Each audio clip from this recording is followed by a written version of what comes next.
Okay, we'll call the regular meeting of Hanwell Council to order for the May 17th, 2023. And before we get into our regular business, I've got a special announcement here to read.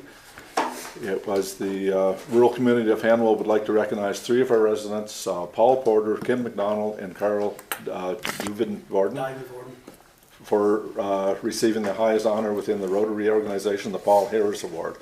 Paul Porter, owner of Porter's Diner in Hanwell, has been active in the community for many years. For 5 years, Paul offered his restaurant to the Rotary Club of Hanwell for their meetings. He has partnered with the Rotary Club to provide Christmas lunches and a full turkey dinner to the students and staff at Kingsclear Community School.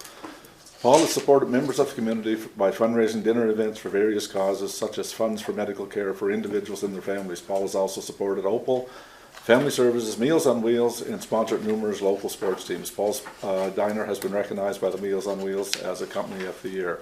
And I can speak from personal experience, this food is fantastic. It's a good place to stop. If you haven't been there, make it a good stop. Kim McDonald, another one, was instrumental in forming the Feed the Lions Committee in the fall of 2013. Feed the Lions partnered with the Fredericton Community Kitchen, and this led to the formation of the Students Hunger Program. The Student Hunger Program aimed to eliminate student hunger in Fredericton. Feed the Lions helped support Fredericton High School launch their Cat's Kitchen breakfast and lunch program in 2016. In 2017, Sandy Kitchen and Earl Brewer donated a fully functioning kitchen for the Student Hunger Program at LHHS, and it was named Kim's Kitchen in Kim's honor. Today, the Student Hunger Program provides lunches and backpacks, food for home breakfast and food supplies to the students at 20+ schools. Carol Duvid-Vorden,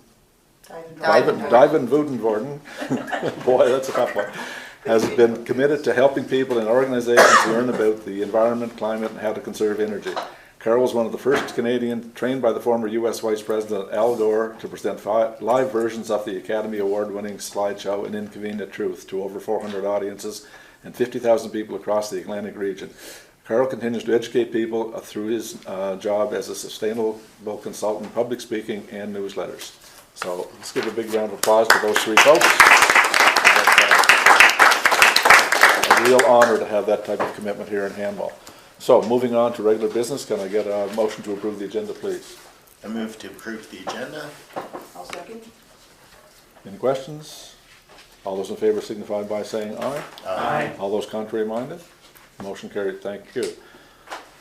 Now we need a motion to adopt the minutes. Motion to adopt the minutes of April 19th, 2023. I'll second. Any questions, omissions, errors?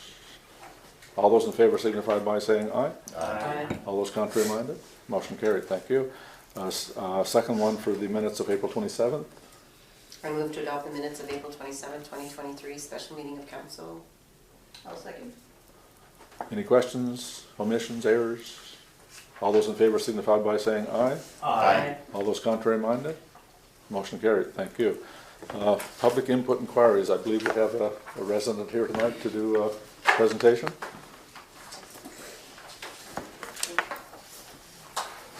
Thank you, Council, for allowing me to address a concern I have. And this is from my attendance last week at the admin meeting, and some concerns I had around a proposal for revisions to the policy for code of conduct and complaint resolution, specifically the addition of the bullet dismissal from council, with the seat being declared vacant at the next regular session of council. I want to first clarify who I am and what my expertise is. My name is Bernadine Boucher. I am a resident of Ward 2. I am a master's prepared nurse, and I've worked for Horizon as a clinical nurse specialist, as well as wrote policy and procedures for them from 2004 to 2011. During that time, I was also a lead for the development of nursing leadership and services for the Upper River Valley Hospital. In 2011, I took a consultant role with the Minister of Health in Saskatchewan, of which I advised the Minister and political and governmental officials, residents, as well as health authorities on policy and standard development. In that role, I also participated as a chair or just as a participant of many provincial and national advisory committees for the development of community and long-term care practices. When I returned to New Brunswick in 2017, I accepted a similar role with Department of Social Development, where I also provided advice for long-term care services and to government officials in New Brunswick. This role gave me many opportunities in the language of not only legislation, but as well as writing policies based on changing laws, such as the Cannabis Act and the Vulnerable Sectors Act. I gained and contributed to many cross-departmental committees and also redeveloped many nursing home standards and provided feedback, recommendations, and communications for the minister and the premier as required. So I do see myself a bit as a qualified individual who can establish an opinion on how policies should and can be written, what is justifiable content, and what may be breaching provincial and democratic rights. This I always have filtered through a legal consultation and through my communication departments in my roles. But never did I ever feel like I was an expert. But I did know my job, and I did my job very well. The revisions I'm seeing on this document proposed last week, I believe, is not supported by our current Local Government Act or the direction being taken by New Brunswick with the Local Government Commission announced last week. It's jumping the gun and will directly violate the democratic process. I wish for Council to reconsider the following before supporting this risky revision. My first point regarding the suggested additions to the policy is that Council has zero authority in HR and zero authority in essentially firing another councillor. The Act clearly notes local government council's roles, and it does not include firing or relieving the duties of another elected official. Your role as elected officials is to promote the welfare and interests of the residents and local government, take part in developing and evaluating programs, participate in council and committee meetings and other bodies as appointed by council, and perform other duties given to them by council. Overall, you are to work for the betterment of the community. I dare add that it includes communicating and understanding your constituents' wants and needs and not dismissing them. The Act also provides direction on vacating of a seat by a council member and spells out on page 5 of section 50, bracket 1, to include A, that vacating a seat is when fewer candidates than required, i.e. a seat is vacant as no one who was nominated or elected to that seat. B, a member resigns from office. C, a member dies in office. D, a member is convicted of an offense, and I'm paraphrasing this, and falls within the criminal code or is punishable by imprisonment. E, a member fails to comply with section 58, bracket 9, where no person shall take a seat on a council before the person has accepted office as provided in this section. A member ceases, in F, to be a resident of the local district, or G, except for the case of illnesses, a member is absent for 4 or more consecutive regular meetings, or H, a member has been disqualified or declared incapable of holding an office. Just for a moment, I want to ensure that we understand that that correct interpretation of H occurs rather than assumptions or your personal interpretation of H. I was never permitted to interpret an act. I am not qualified to interpret an act because I do not have a law degree. I believe if you consult a lawyer who is responsible for interpretation of that section of that act, i.e. a government official, they will likely know is not a council or councillor who can deem any other member disqualified or incapable. The threshold of that is very onerous and should not be taken lightly, or assumptions that can be made done easily. I would suspect it would require at least a legal declaration and or a medical declaration and or a judge's order. Regarding the democratic process, I want it recorded that there is no law or act in New Brunswick currently that is called a recall act. The provinces those exist in are basically BC and Alberta. That's for certain. I have seen their act. MB has not gone in that direction. A recall act will give members of the province a way to remove elected officials they feel are not upholding their responsibilities. For provinces, a resident may apply, such as in Alberta, to their chief admin officer with a petition to recall a municipal official if they feel they are not upholding their responsibilities. It must comprise of a percentile of voters, and that threshold is extremely high. It's 40% of voters. not 4 voters, 40%. That's in Alberta. I remind you again, this does not exist in New Brunswick, and there has been no appetite for such legislation as far as I'm aware. I also want to remind each and every councillor it's a very slippery slope when an individual attempts to override a democratic process. In Canada, an elected official cannot be petitioned to be removed by another elected official. Let me remind you of our own situation here in this riding. Our own MLA was recused from caucus, the PC caucus, not from his elected riding. And why do I bring this up? Because, again, no one could do that. Even if Premier Higgs, and I'm sure he thought of it, if he could have, he would have, because he was not a happy man with our representative. So, we now have an MLA who is still our representative, sitting as an independent. If they legally cannot remove an elected official provincially or even federally by a show of hands by other elected officials, if they can't do that at that level, we can't do it at council either. The addition of a bullet and the impression of it having the level of power, it must be removed. I wish to have it on record that I stand firm in the democratic process and the ability of another elected official to overrule, collude, or misrepresent their role by removing another elected official officer from their office. It is undemocratic, it's unconstitutional, and it's illegal. I hope you have a chance before tomorrow to have a sober second thought on how you're going to proceed with these policy amendments. I must also remind in closing that in order to do so, your bylaw for the code of conduct does not, at this point, support an amendment to your policy. It would require additional work prior to the policy adjustment.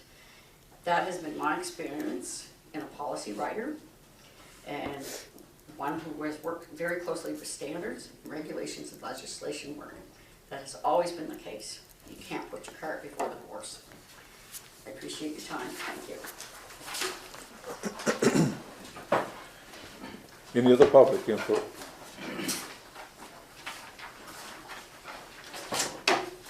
Good evening. For those that don't know me, my name is Claude Robichaud. I do live in Hanwell. This one or that one? Potato, potato. Mr. Mayor, there's been a lot of talk about code of conduct and how members of council should treat each other, and I think that applies also members of council and employees of Hanwell Rural Community should treat members of the public in not only verbal but especially written format. I'll just give you one example here. One email that was sent. I'm surprised I haven't heard from him as he usually calls and complains. That author, that email was sent on July 23rd, 2022 by Dave Morrison to Darren McKenzie and Terry Parker. And they were talking about me. Yes, you were, sir. Now, I'll just give you a couple more, just for, this one here on July 22nd, 2022. It came in after 4 p.m. He can wait. Next week, Sherry's on vacation. I may be too busy next week too. Wink emoji. That was sent by Terry Parker to Dave Morrison and Darren McKenzie. To which Dave Morrison replied to Terry Parker and Darren McKenzie, take your time. Really, how much information does he want and for what reason? That's very dismissive. On July 22nd, another email from Terry Parker to Darren McKenzie and Dave Morrison. I'm going to say that if he is interested in our project, that I suggest that he attends the meetings where they are discussed. Holy moly, is this what retirement is? Yes, I am retired, for those that don't know. another email from Terry Parker to Dave Morrison and Darren McKenzie. You are named often in there, aren't you? Surprised, huh? Yeah, I'm not surprised because you started the whole thread. This is getting ridiculous. There's even one here from Darren McKenzie to Dave Morrison. Oh, I'm going to not talk about that one because it talks about a complaint that I made. And usually, I don't know, I'm not going to say I'm a person that knows how to investigate stuff, but I think I know a little bit. Usually when somebody makes a complaint, the person that's responsible to look into the complaint should at least contact the complainant to find out the details of what his or her complaint is all about. It's funny, I made a complaint of a code of conduct against a certain counselor. To this day, I've yet to be contacted. But the reply was, nothing to see here. No code of conduct. Interesting. So, when I hear all this talk about how they should treat people and one another and all this, Mr. Mayor, you were aware of all this going on? Being the head of the statue, possibly you should have maybe done something about it and corrected the authors of these emails, or even not even partook in the attack against a resident? I don't know, I don't think I've called you that many times, but I do recall you calling me once and being very insulting on the phone towards me. Oh, if you want, I can get you the date and everything. That I had spoken to a counselor and I'm not supposed to. Do you recall that? Oh, you don't? Okay. I do. Okay? I didn't find it very impressive of an elected official, especially a mayor. So, I don't know what your code of conduct procedures are, but I was going to file a complaint, but I did file one and nobody ever contacted me to find details. So, why make a complaint? And that's why today I decided I was going to make it public so that you all would hear, and hopefully somebody listening, if this is still being recorded and played back, so someone can hear what's going on. Now, to my second point. I sent you, Mr. Mayor, an email on September 13th, 2022. I will read it. Good evening, Mayor Morrison. I just listened to your radio interview from this morning on CBC Radio 1. At one point, you stated currently sidewalks, curbs, gutters, and all that type of thing, crosswalks, signal lights, it is all the responsibility of the provincial government, not Hanwell. If you read the Act, the Highway Act specifically states that this type of infrastructure is the responsibility of the village, town, or city. It also states that rural communities are exempt from that, are not exempt from it. We do not have the authority to build those things. That's what you were saying.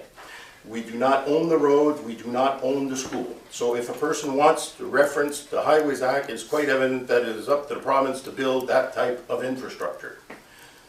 Can you provide me where in the Highway Act that it states rural communities are exempt from the installation of sidewalks? I would point out to section 47.2, the authority, okay? So basically, it is the responsibility of the municipality to put those in. Contrary to what you had stated that day on Radio 1. But I had asked that clarification would be, and a retraction to this date hasn't been made. If you have any questions, great. If not, that's all I have to say.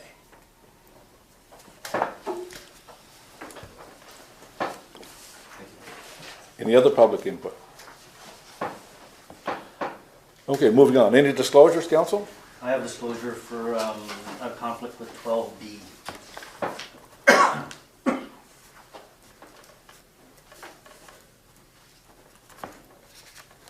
Thank you. Any other disclosures? Okay, reports. Chief Kraus, the floor is yours, sir. Good evening, Mayor, Council, and the public. Okay, as you can see, in April, we had 21 calls. And as per usual, a lot of motor vehicle accidents, fuel alarms, some rubbish fires and stuff.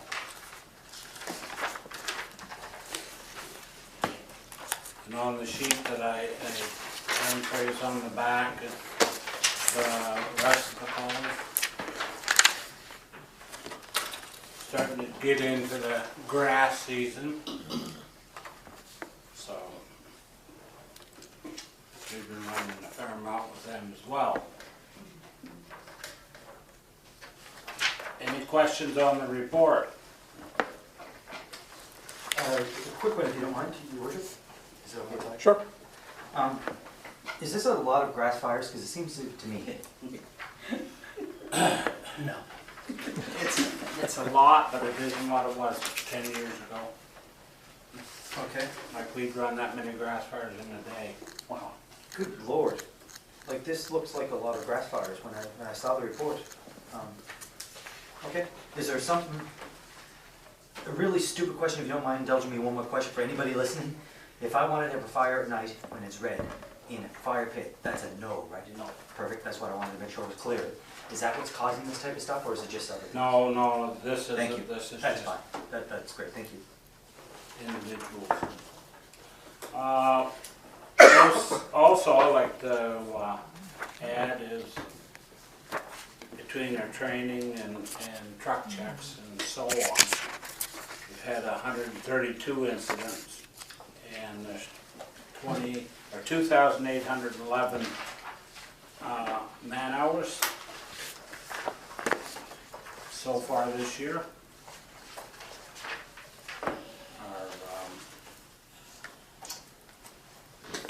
Our hose testing started. We got 1 day in, we got 2 more to go. Usually takes 2 days or 3 days to test all of our hose, make sure that it doesn't burst and so on. And so that's in the works. And along with that is the appliances like nozzles and Ys and stuff. Make sure they don't leak or go apart. The annual JAWS test, that's not a supplier, but a representative from Metro comes to the station. He was here a day and a half and tested all the power units, hose, jaws, lubed them. So they're all done for another year. I'm not sure if I mentioned about ladders, the ground ladders all being tested last month. They all passed. So that's on the way for another year. We have 1 firefighter taking firefighter 1. I believe they only got about a week left. And EFF, which is emergency firefighting with forestry.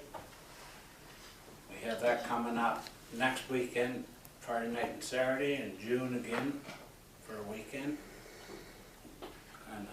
And we got, I believe, four people, or 4 members on each course. And coming up this week is Scouts 24th. In for a tour, we always do that every year with them. So as you can see, there's lots of pump tests. The big trucks, going to be in June. Dave's come down for a couple days and he will put them through their paces and recertify them for another year.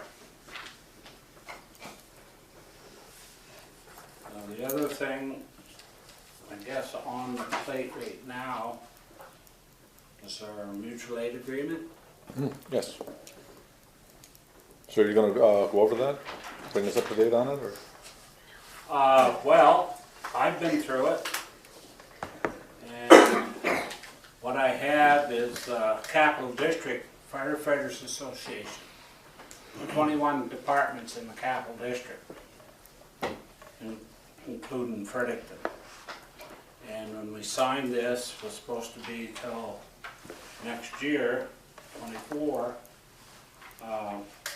At the time, as most you people remember back, there was an amendment made, where Hanwell was not included. Fredericton responded, where's that Hanwell? You remember well. Oh, yeah.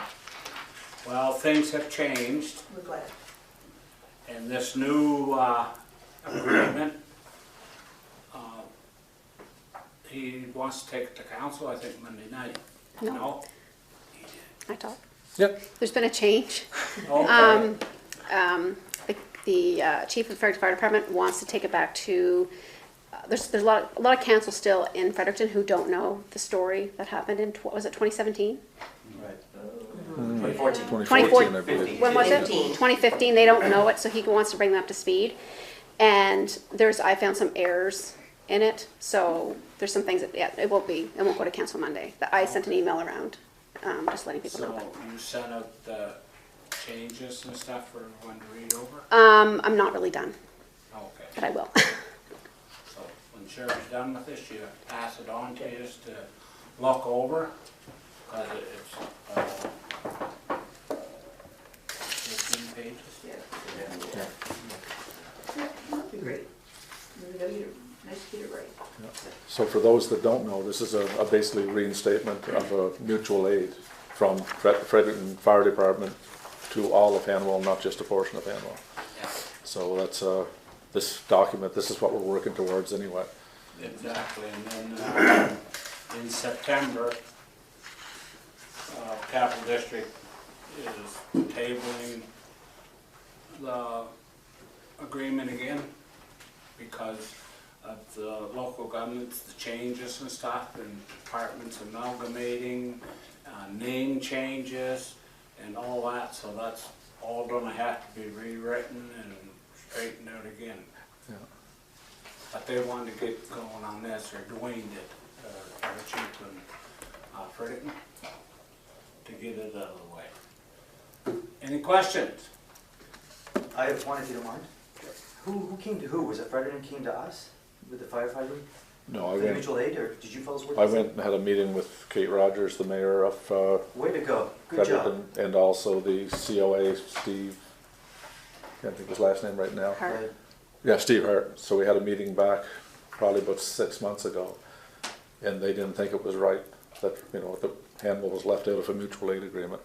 So we Kudos. got the ball rolling. Good job. They met with the I chiefs, just want and to know how, that's, Yeah. good job, man. things are rolling. So I think it's only fair. I mean, when you're talking about, you know, lives at Right. stake, and if it's a big fire here in Hanwell, I mean, Ormocto, Maryland, obviously Chief Krause. We got the gear, we got the firefighters. Yeah. Yeah. So if it's a big, you know, it's certainly an emergency and we require aid, we should be able to reach out to Fredericton. Well So done. that's in the works, and it's gonna come to fruition shortly. Thank you, Chief. Okay. No problem. Thank you, Chief. And don't go away, I've got a letter to read. You just kind of hang tight. This is the Queen's Platinum Jubilee Medal, and this was on January 4th, 2023, to Mr. Murray Krause.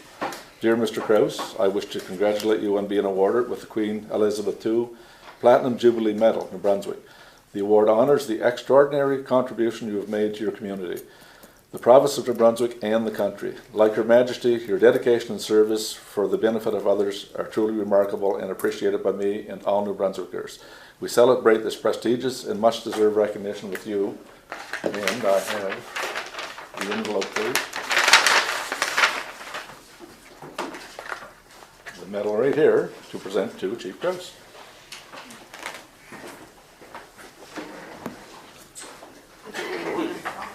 It's not that I enjoy putting you on the spot.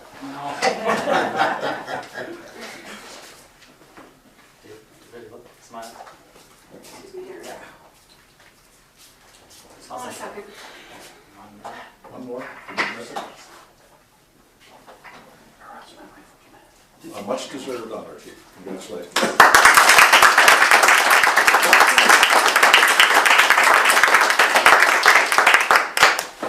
And yes, that was my doing. You need to hurt someone. We weren't gonna rat him out, but That son of yours up to his usual. Yeah, but he knows what I feel about life. he used to be your favorite son, but not anymore. Oh, he had help. I'm sure he did. Thank you very much. Thank you. No, we thank you, Chief. Karen? Motion to receive fire department report. Second. Any questions, which we already asked? All those in favor signify by saying aye. Aye. All those contrary minded?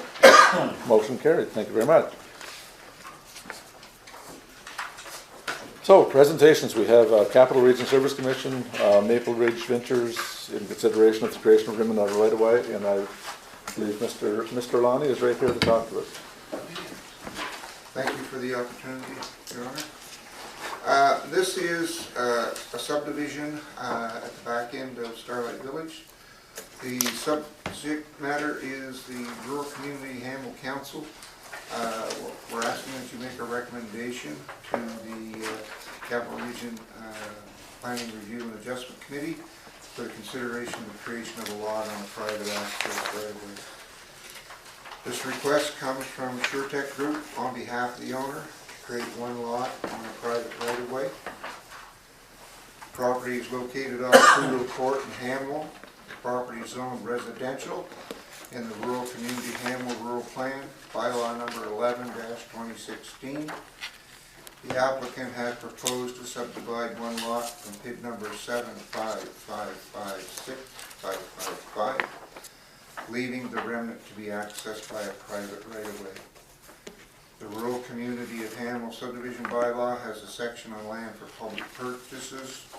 It states that when an approval is sought for plan of subdivision from the date the bylaw takes effect, either land in the amount of 8% of the area of the subdivision shall be set aside as land for public purposes, or there shall be paid to the rural community a sum not exceeding 8% of the market value of the land in the subdivision at the time of submission for approval for subdivision. There are water courses and wetlands on this property affected by the subdivision. The Department of Environment and Local Government have issued a water course and wetland alteration permit to construct the access road and the bridge. Because the properties are both greater than 5 acres, septic reports were not required, and as the exact access was existing on Pluto Court, the site distance report was not required. For discussion, in order to create a lot on a right-of-way, approval must be received from the PRAC of the Capital Region Service Commission. As proposed subdivision is within 30 meters of a water course, any development within the 30-meter buffer is subject to the water course lot alteration regulation. A right-of-way agreement to cross the remnant property should be included with the deed to be registered. Staff of the Capital Region Service Commission is requesting comment from the Rural Community of Hanwell prior to the Planning Review Adjustment Committee making its decision. As the lot is suitable for the purpose intended, and as the access exists, staff recommends that the Rural Community of Hanwell Council recommend that the Planning Review and Adjustment Committee of the Capital Region Service Commission approve a private right-of-way for the development of land as shown in the plan, Maple Ridge Ventures Subdivision 2023-1, subject to 4 items. The 4 items is the final plan of subdivision being stamped with the right-of-way note, private right-of-way being shown as part of the remnant property, the 30-meter buffer from the water course and wetland being shown on the plan, and the following statement being added: this area is subject to regulation 90-80 of the Water Course and Wetland Alteration Regulation Clean Water Act. An arrangement for land for public purposes being made with the Rural Community of Hanwell prior to stamping the final plan. The the legal authority for this is that every lot, block, or other parcel of land in proposed subdivision shall abut a street owned by the Crown, or such other access as may be approved by the Commission as being advisable for the development of the land. In the package that was sent out to you on map 1, you'll see in green, that is the private right-of-way, the access coming in from Pluto Court. And the area highlighted in green is the remnant. The property that's labeled 2023-1, that is the lot that's being created. That is what is within the heavy dark line. On map 2, it just shows a little clearer without all of the surveyor data to show you what is taking place based on a Service New Brunswick map.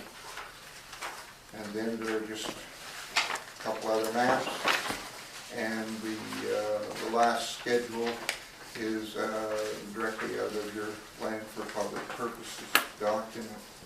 I'd like to kind of do this as 2 parts. The second part dealing with the land for public purposes.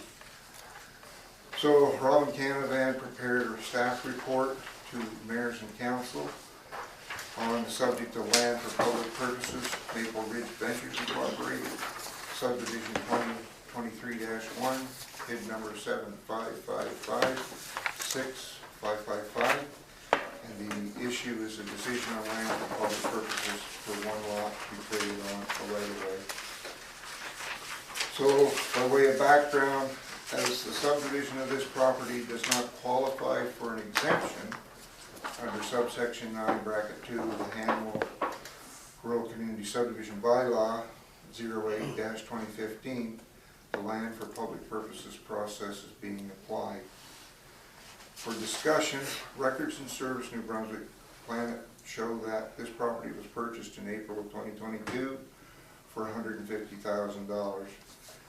Property has an area of 31,557 square meters. This area is for the lot being created, not for the remnant property. The value of this property takes into consideration that a bridge was required to be built by the purchaser to access the property, and there are no comparable subdivisions to refer to with regards to land value in the area. This subdivision is also being done for personal use, so what are council's options? Option 1 is land up to 8% of the area of the proposed subdivision. In this case, up to 2,520 square meters of land to be dedicated to the rural community Hanwell. Option 2, a sum of money up to 8% of the calculated value per hectare. In this case, $1,615.32. Or you have the option of doing a combination of part land and part cash.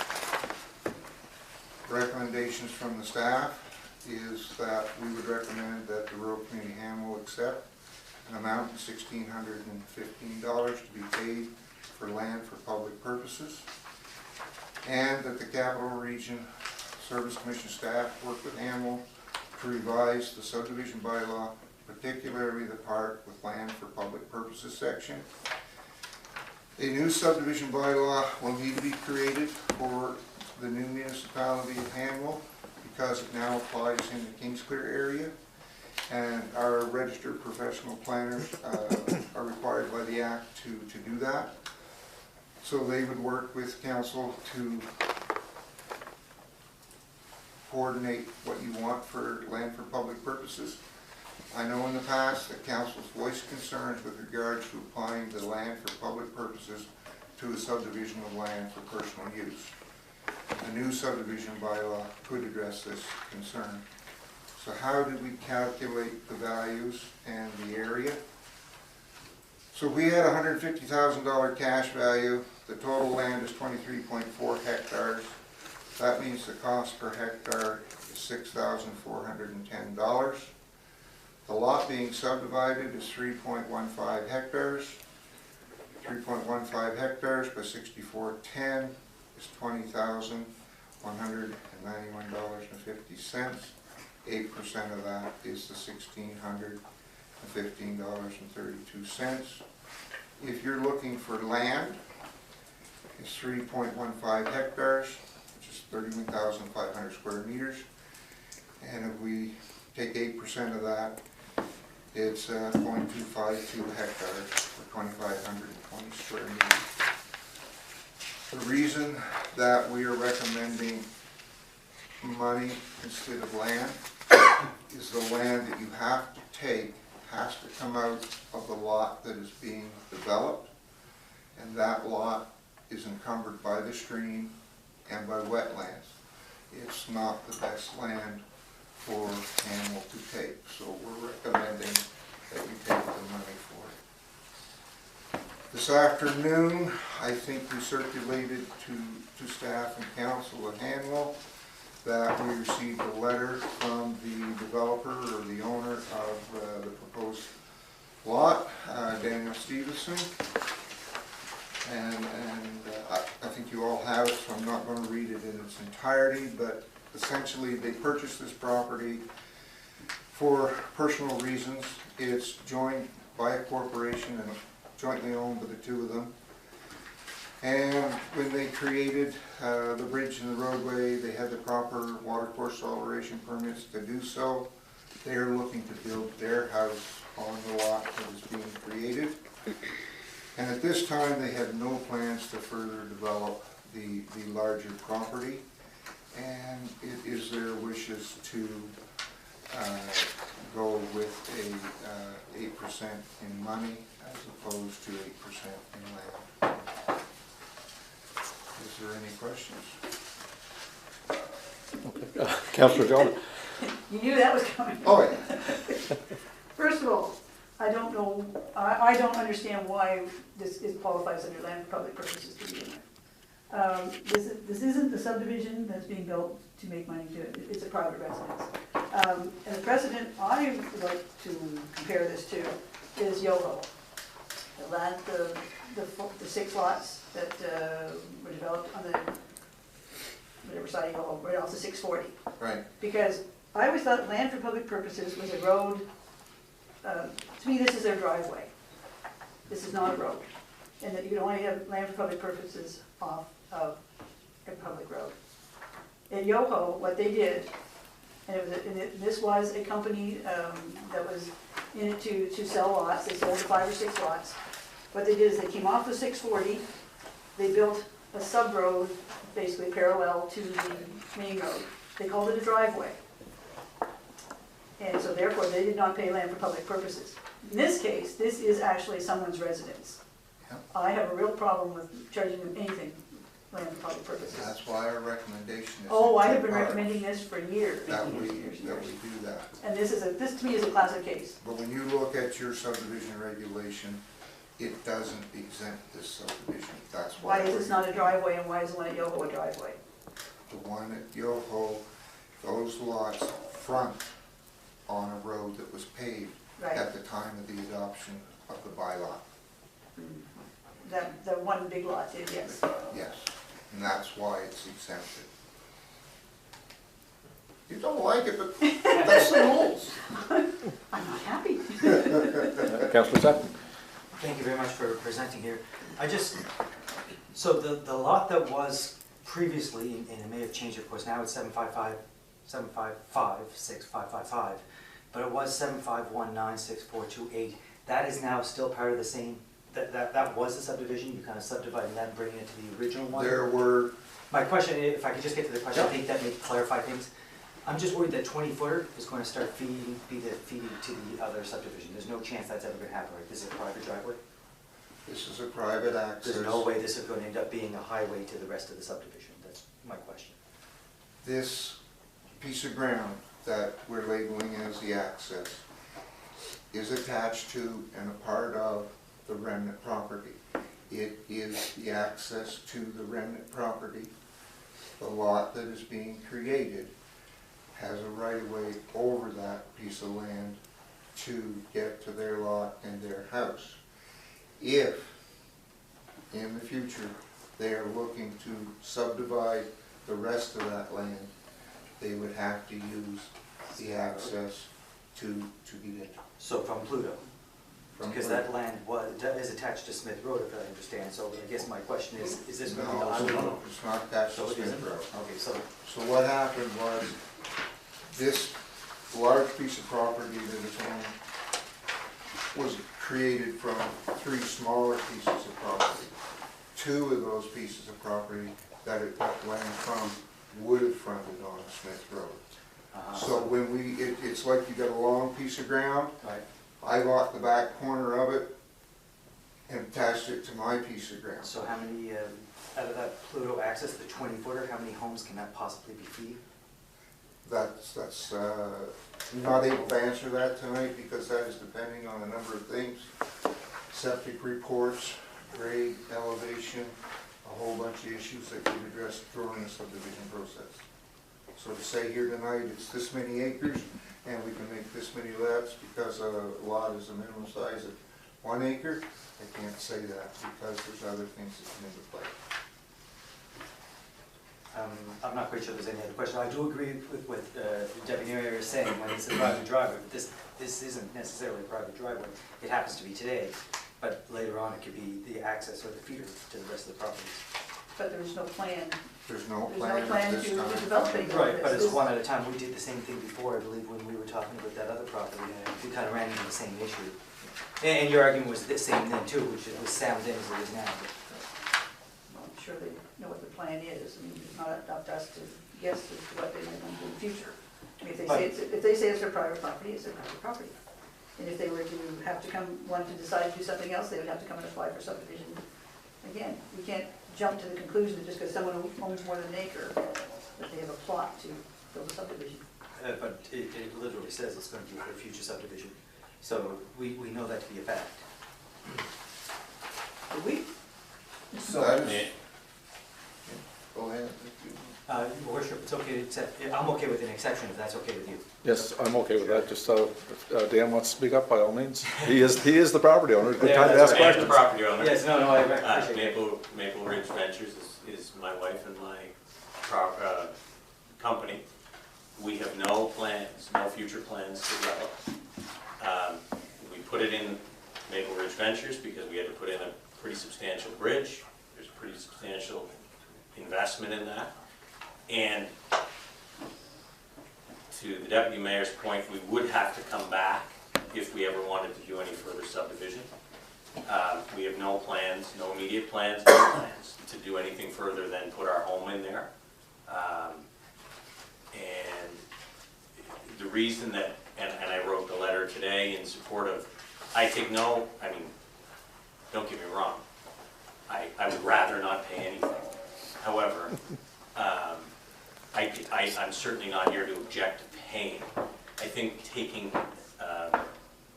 land would become problematic because it is a private road, so land for public purposes on the other side of the stream is sort of contradictory. There would be no access to it. So from my perspective, obviously the less the better, but we do not have any plans for future development at this time.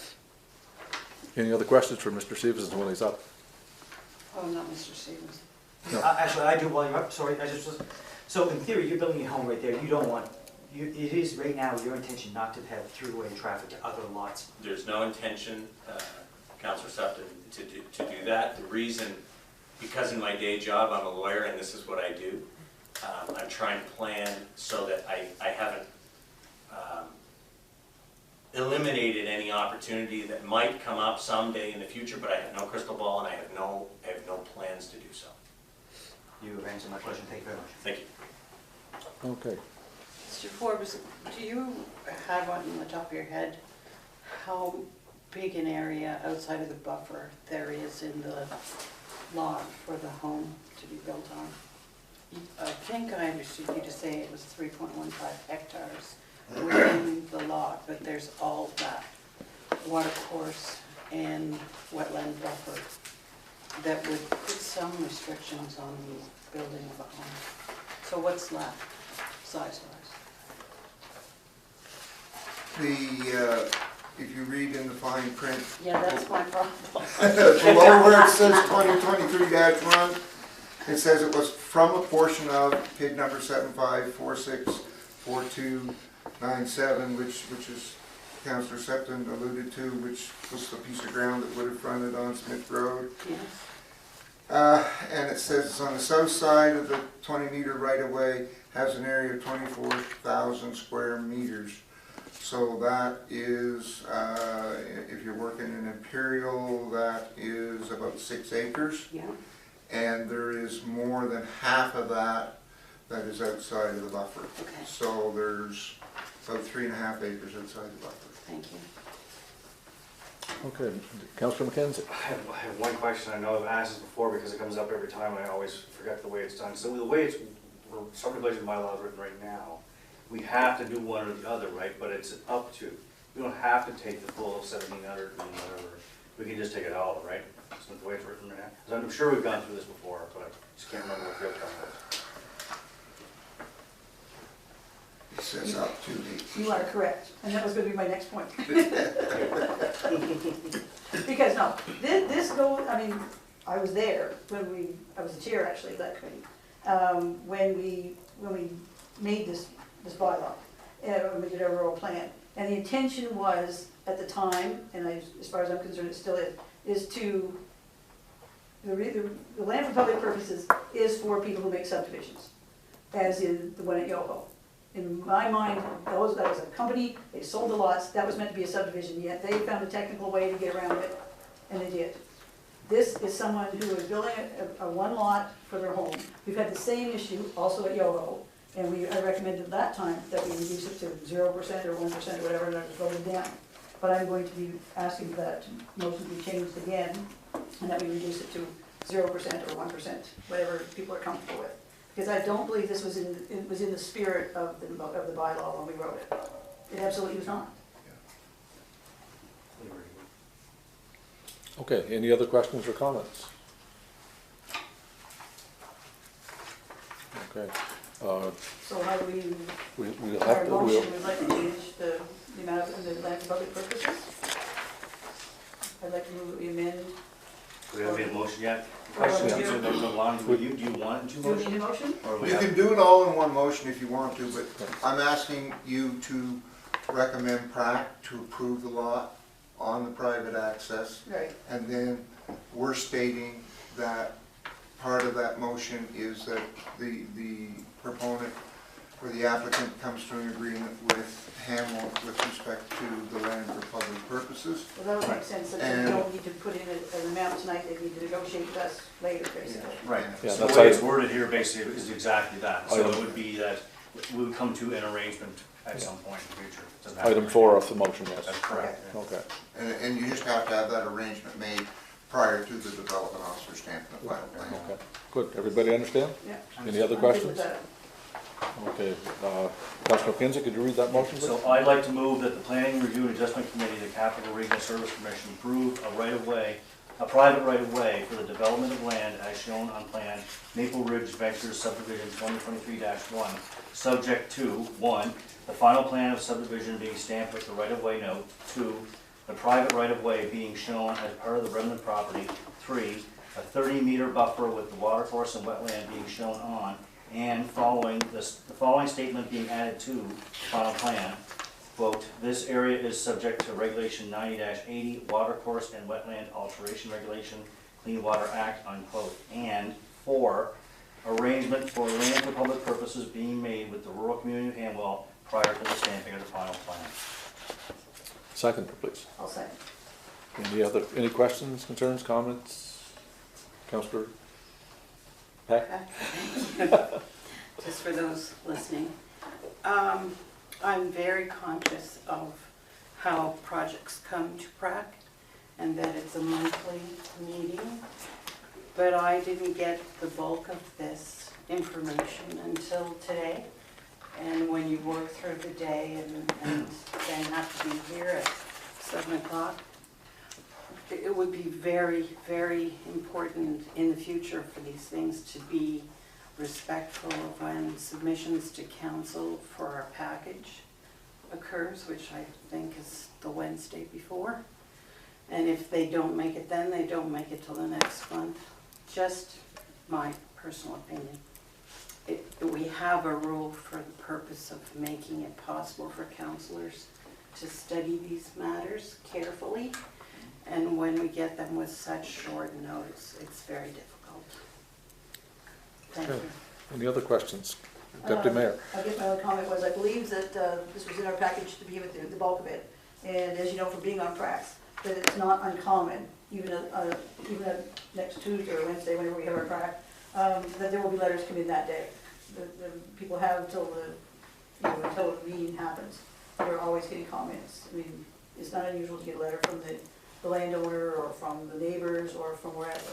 I mean, these things just happen. We do have the motion, or not the motion, but we have the report from the Service Commission in enough time to look at it, I believe. Not everyone, I don't think, has enough time, but I respect what you're saying. Okay, Councillor Sutton? I just want to see if we can solve the money thing tonight. Frankly, Deputy Mayor, you turned me around tonight, I was going to make them pay the fee.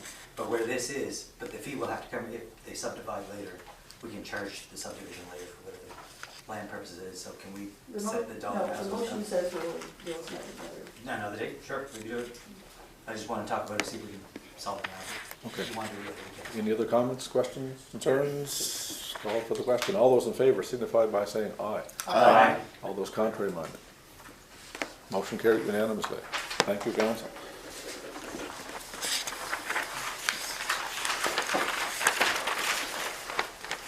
Thanks, Lonnie.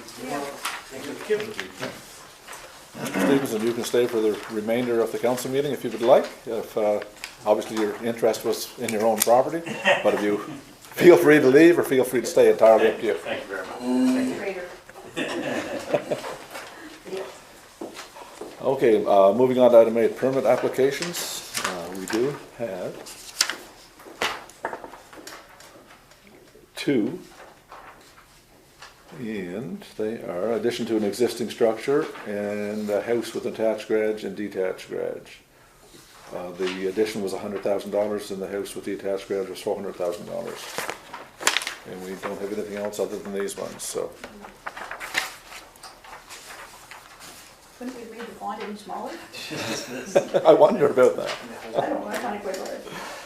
Okay, there's no proclamation tonight, no petitions, delegations that I'm aware of. Business arising, it might be a good time to introduce our new Recreation and Park Director, Jared Costner. So Jared's here with us tonight. I want to welcome him on behalf of Mayor and Council and staff, and I believe you're going to be an absolutely excellent addition to our staff. I've met with Jared a few times. If you guys, anybody that hasn't met with him, please drop in and see him at his office and have a little chat, introduce yourselves, and I'm sure he'll appreciate it. Perfect, thank you. Welcome. Okay, correspondence A, we have resident concerns, dog waste. No, it's not dog waste. It's off leash. That's just a typo for me. Okay, Yeah. off leash. Okay. So everybody get that correspondence? So can I get a motion to receive the correspondence? I move to receive the correspondence from the residents with respect to concerns about dogs not being in control of their owners on the off-leash section of the Hanwell Park trails. Second that. Any questions, concerns? All those in favor signify by saying aye. Aye. All those contrary minded? Motion carried, thank you. Item B, and I believe, yes, Councillor McKenzie has a conflict here, so this is the donation of safeguards.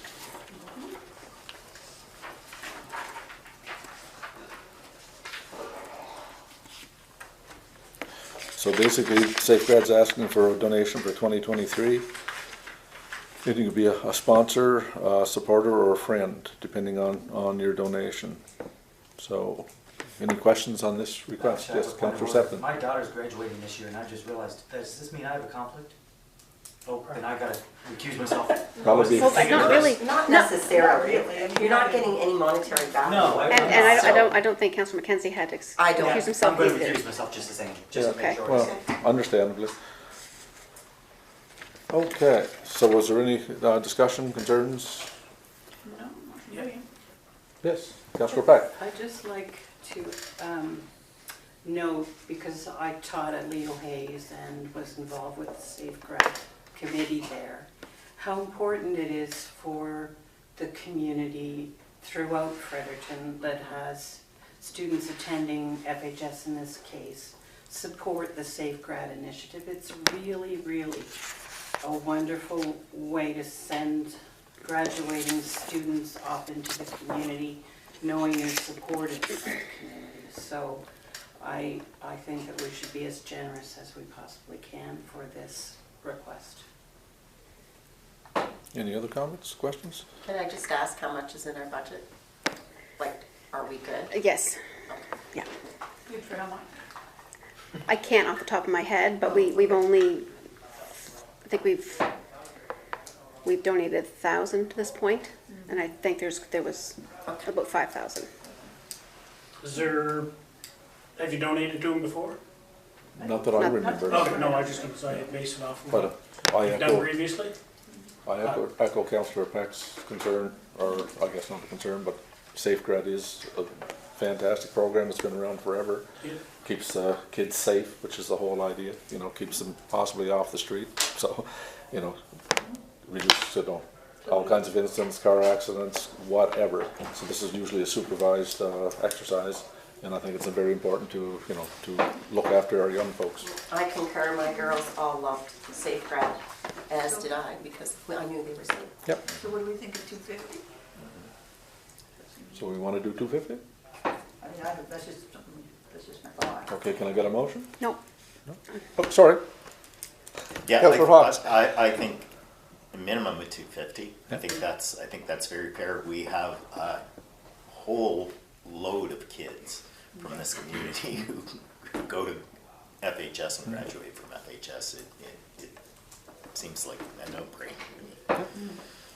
Okay, I move to accept the correspondence from Fredericton High School with respect to making a donation to help support their graduating class, Safe Grad celebrations, and authorize and direct the clerk to make a direct donation to FHS Safe Grad in the amount of $500. I second that. Any questions? All those in favor signify by saying aye. Aye. All those contrary minded? Motion carried, thank you.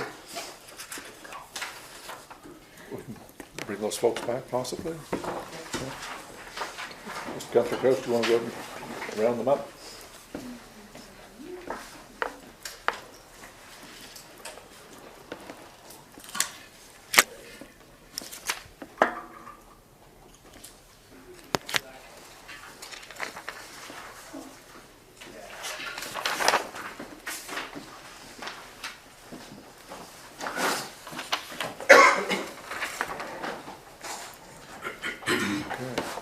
So, moving on to item 13, meetings and special events, mayor's report, yes.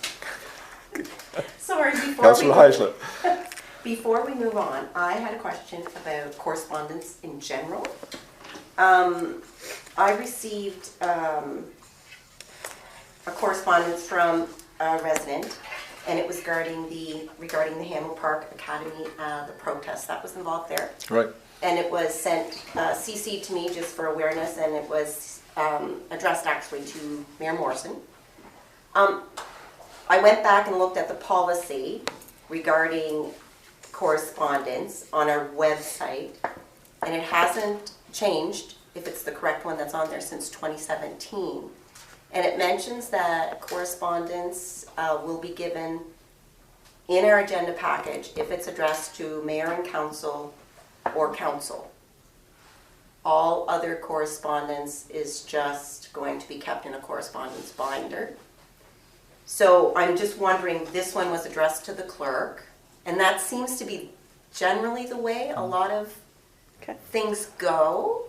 So I'm wondering how we determine, or how we're determining now what correspondence is in our package and what isn't, because that one technically, the one about off-leash trails wouldn't be. So I'm just trying to figure it out so I can get back to this person, because the resident said, I noticed it wasn't under correspondence, and I just need clarification.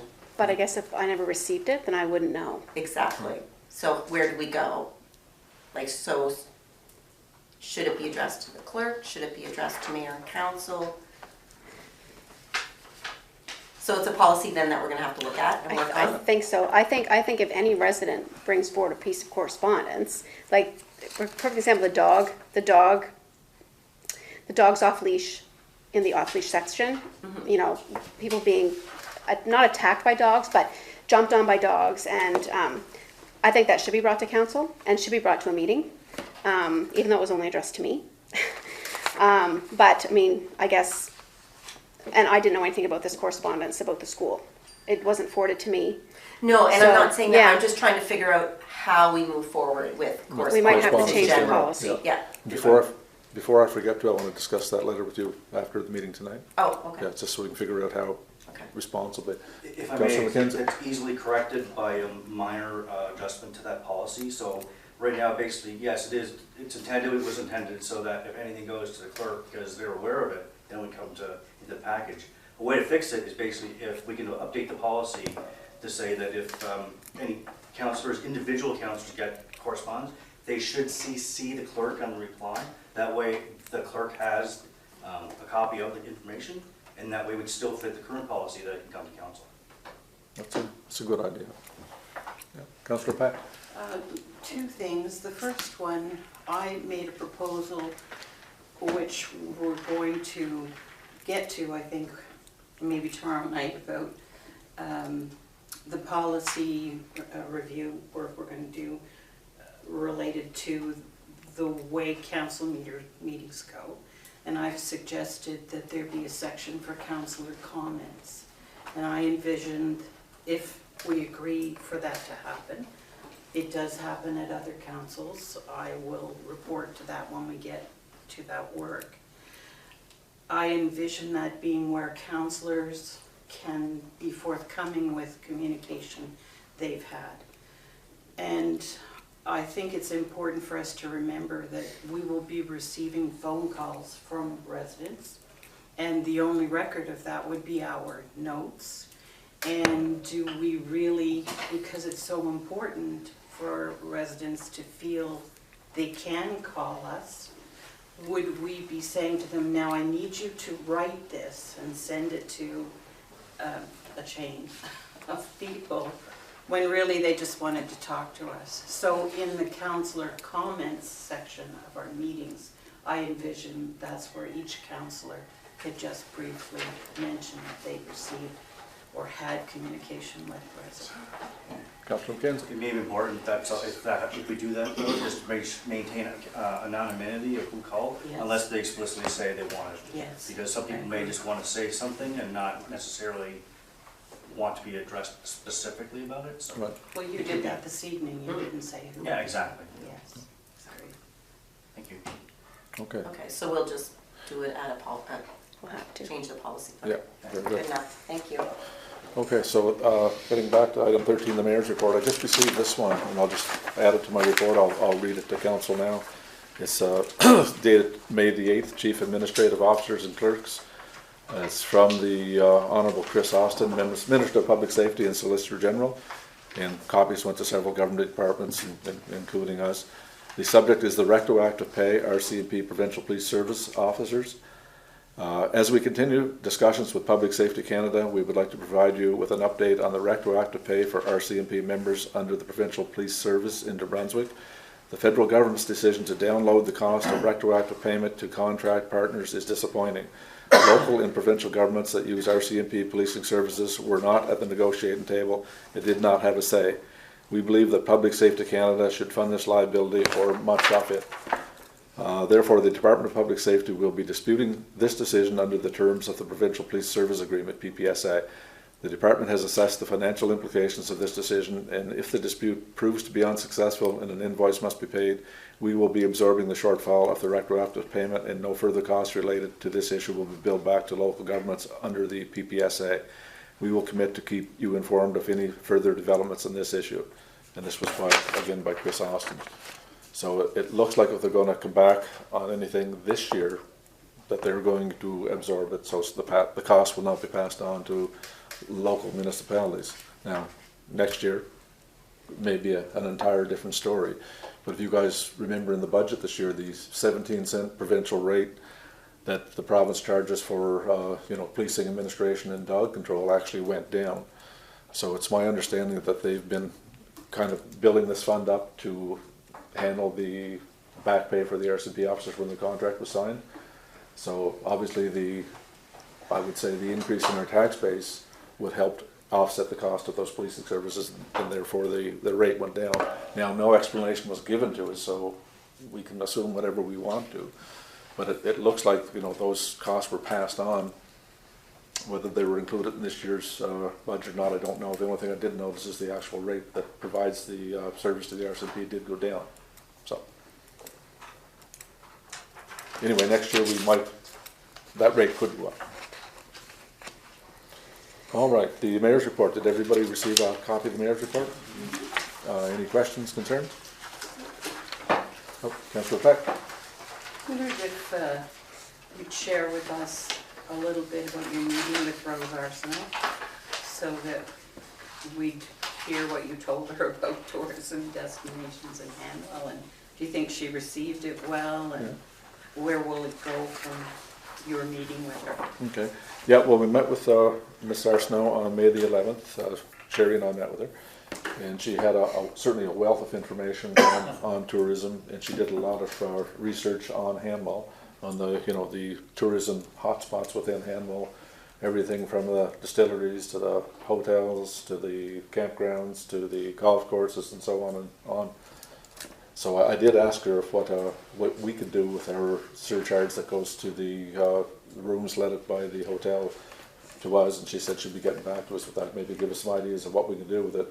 But she was very well informed on Hanwell, and she also, what she wanted to know is if there's anything that she didn't know about, is get back to her and give her information so she can add it to her literature. But it was a really good meeting, and I thought she was very well informed. Any other questions? I move to receive the mayor's report as presented. Second. All those in favor signify by saying aye. Aye. All those contrary minded? Thank you, motion carries.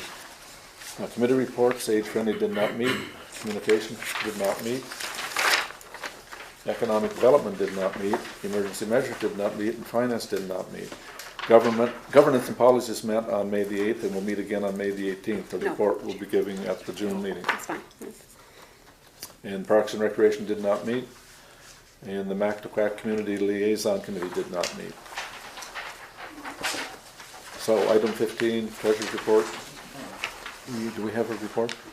So our treasurer's not with us tonight, so we don't have a report right now. Old or unfinished business, the Little Recreation Building, there's no update on that. And the Rural Plan Progress Report, I don't know if there's an update on that or not. Nope. Nothing on that. New business.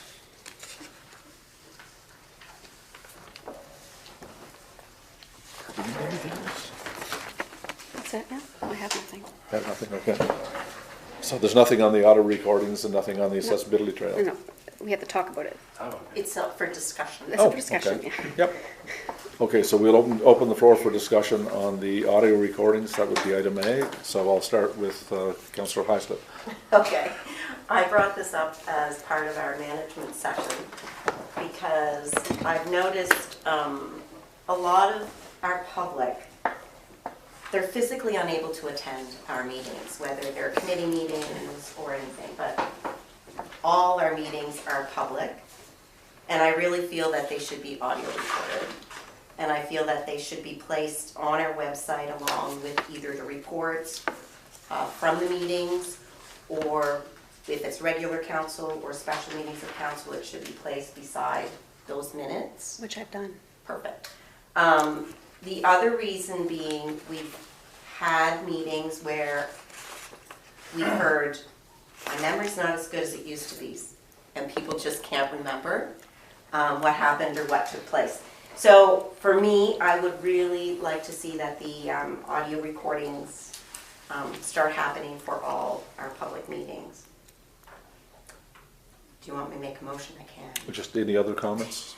Or do you want to comment after this motion? We'll open up for questions. Do you want me to? Okay. That was my preamble, I guess? Yep. Yeah. Go ahead. So Make your motion and then. get your motion on the floor and then we'll open it for discussion. Okay. So, whereas there are many residents in our community who cannot physically attend public meetings, And whereas our geographical boundaries have grown substantially due to municipal reform, making attendance at public meetings more difficult due to time constraints or the increasing price of gas. And whereas it is in the best interest of the municipality to be inclusive and transparent to all residents, I move that all public meetings, including committee meetings, be audio recorded, and that the audio recordings be placed on the website beside the minutes or reports of said meetings. Second. Okay, any questions, concerns, comments? I just want to have a comment, then I'll pass it on, but I commend you, this is awesome, this is an extension of what Councillor Fox brought back in March. I think every meeting that a citizen can or ought to have been able to attend should be recorded, and I appreciate the motion, thank you. Okay, Councillor Pack. It says on the bottom of all of our agenda pages, all council meetings will be audio recorded for the public and will be made available on our website and Facebook page. So maybe if we don't decide to support this motion, we have to remove that, because the working meetings, management meetings, especially to me, are very important. They cover so much really great work there, and it helps residents know what that is. So it's either or. I would like us to. Yeah, I believe they were referring, the notes were referring to Well, regular council meetings. We'd have to put that in there, because Yep, it for isn't sure. there now. Okay, Councillor McKenzie. Yeah, as many may already know, that I've been wishy-washy in this to pass, I've kind of gone in both directions with it. Ultimately, I did support the original motion, by the way, to do part of the council meetings. The thing that I like about this that you mentioned, and it may have been actually Councillor Sutton that mentioned it first, is that I, in the past, as we know, my memory is quite bad, and I have had problems recalling some of the things that have been past discussion. I think I would find that actually quite useful to have that, to have something to physically go back to now, to refer to. I just, not everything is written down, like there's discussion stuff we're having right now, right? And Robert's Rules of Order says, in fact, we're technically putting down more than we're supposed to in the notes for the minutes. And it would be nice to just have something like this to go back to or refer to. I can't remember, you know, we talked about this a month and a half ago, but I can't remember what it was. And I didn't know a way to go back to it to figure it out. So it would be nice to have that, if nothing else for that, that would go on. Okay, any other questions, comments? Yeah, and right, we'll call for the vote. All those in favor signify by saying aye. Aye. All those contrary, minded. Nay. We have one nay, we have a majority of votes for the affirmative, so the motion is carried. Thank you. Okay. Go with this one. That's closed. Okay. So we have an update on the accessibility trail? Yes, well, sort of. Kind of. As you're all aware, we had a bit of an incident on the accessibility trail. A bit of damage was done on Friday. The students were taking the trailer, an empty trailer, out to the trail, to the far end trail, so they could lug gravel to the different areas of Loop 3 that needed to have some gravel put down because it's kind of wet. Somehow the trail moved and got caught and stretched it and ripped it in places. Anyway, so the summer students, we got them unstuck, and then they forged, we just said, take it out, just take it out, leave it there. So they got out to, and that's where it's gonna stay for a little while. It's all, you know, locked up and everything. However, when we agreed to put this material on, we were guaranteed that we could put big machinery on it, only if it didn't have a track. So anything with tires could go on this. That obviously didn't happen, and the trailer was empty. There was no rocks in it. It was just an empty trailer being lugged by the tractor. Anyway, so we have a meeting with ARP on Monday at 1.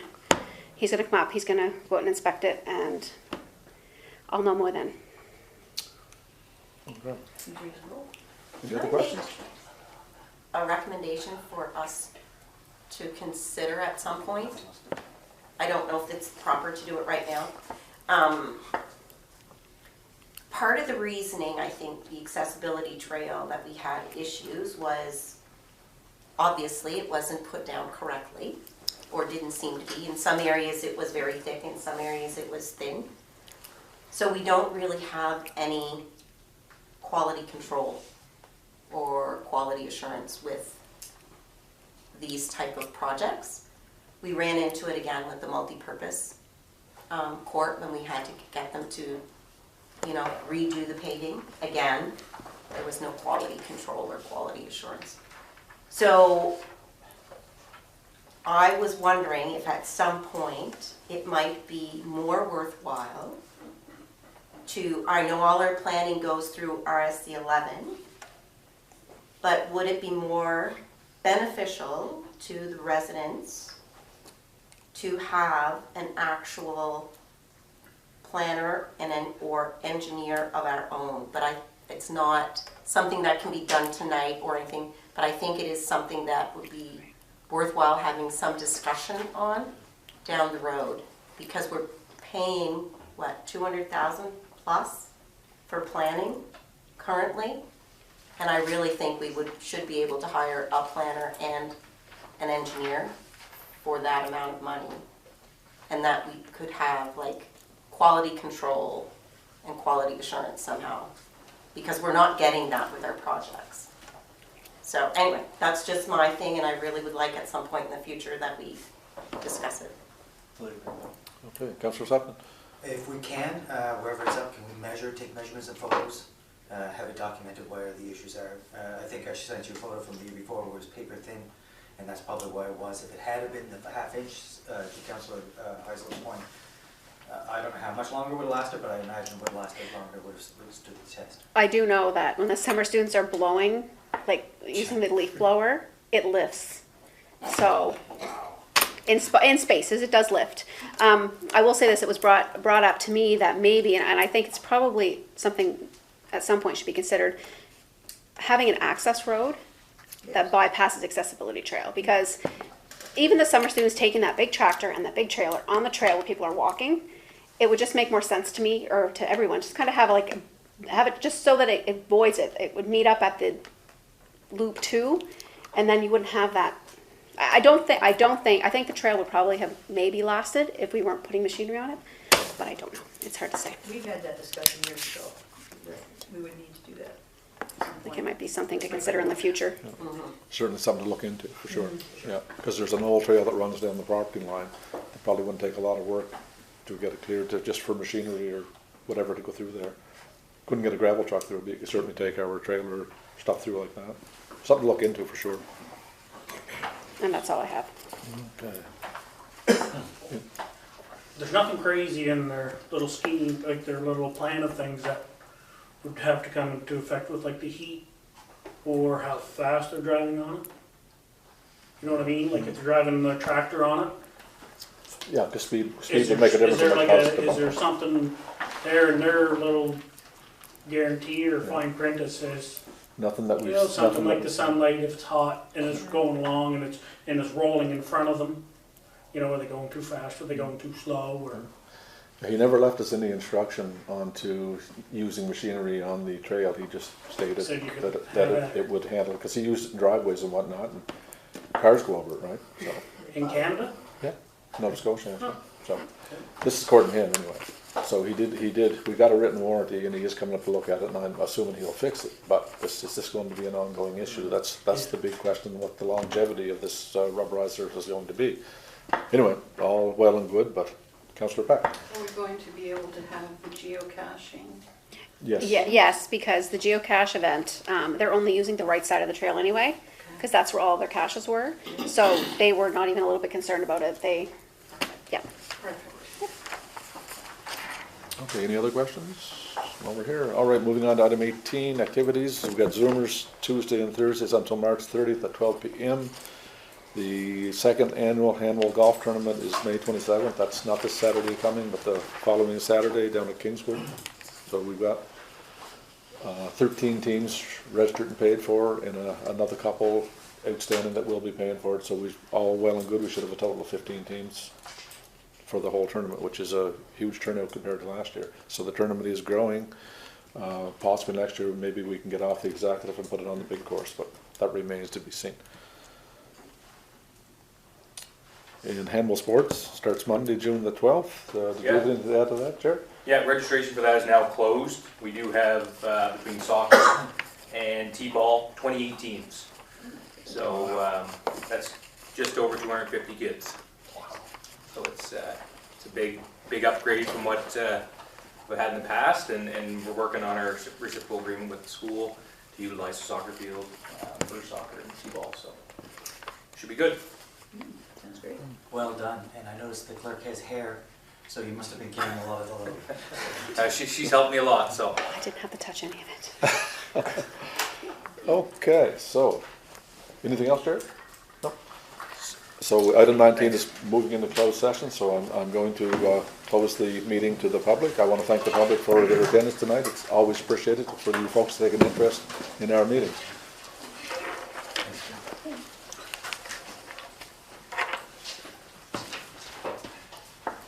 Move to go into closed session. Seconded? Any questions? All those in favor of moving into closed session, please signify by saying aye, and we still have public substitute. Motion carried, thanks, council. Okay, motion to move back into closed session, please, or open session. I'd like to move from closed section back into open session. Second. All those in favor signify by saying aye. Aye. Motion carried, we are now in open session. Motion, please.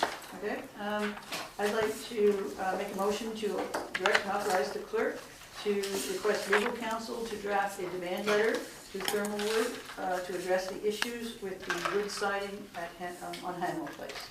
I'll second it. No, any question? All those in favor signify by saying aye. Aye. All those contrary minded. Nay. Motion carried by larger vote. 6-1. Didn't do a count. 6-1. All right, second motion, please. I move to authorize and direct the clerk to accept the quote from Fulton Asphalt in the amount of $955.50 plus HST for painting lines on the multipurpose surface to include a regulation high school size basketball court, 50 by 84, with all regulation size markings, including a 5-foot safety border on all sides, with the 2 basketball hoops being placed 5 feet from the fence for a total paved area of 60 by 94, as well as painting lines for 2 pickleball courts in a different color. I'll second it. Any questions? All those in favor signify by saying aye. Aye. All those contrary minded. Motion carried. Okay, the date and time, location, next meeting, regular council meeting, council chambers, June 21st, 2023 at 7 p.m. Can I get a motion to adjourn, please? Move to adjourn. Second. Meeting adjourned. Thank you very much, council.